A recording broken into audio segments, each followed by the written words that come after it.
एक बार की बात है, एक युवा साधु था जो बहुत बातूनी था।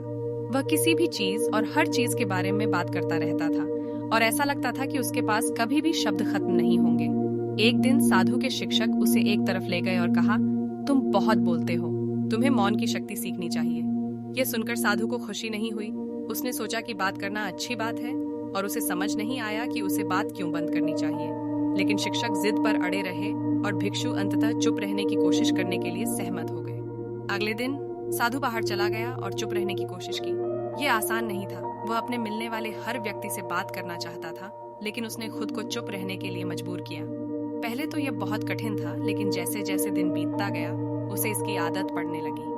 उन्होंने महसूस किया कि मौन के लिए बहुत कुछ कहा जाना बाकी है। वह पक्षियों के गाने, पेड़ों से सरसराती हवा और अपनी सांसों की आवाज सुन सकते थे।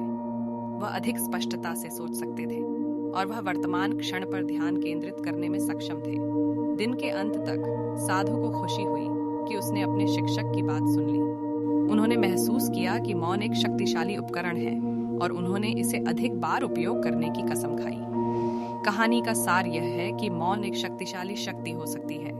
ये हमें अपने आसपास की दुनिया को सुनने, अधिक स्पष्ट रूप से सोचने और वर्तमान क्षण पर ध्यान केंद्रित करने में मदद कर सकता है। जब हम मौन होते हैं तो हम अपने भीतर और परमात्मा से जुड़ सकते हैं। पर सूरज और पैरों के नीचे धरती महसूस हुई। थोड़ी देर बाद ज़ेन मास्टर ने अपनी आंखें खोलीं और पेड़ की ओर देखा। उन्होंने पेड़ की टेढ़ी मेढ़ी शाखाओं और मुड़े हुए तने में सुंदरता देखी। उन्होंने पेड़ की जड़ों में ताकत देखी जो अभी भी जमीन में मजबूती से जमी हुई थी। ज़ेन मास्टर को एहसास हुआ कि पुराना पेड़ अभी भी मूल्यवान था।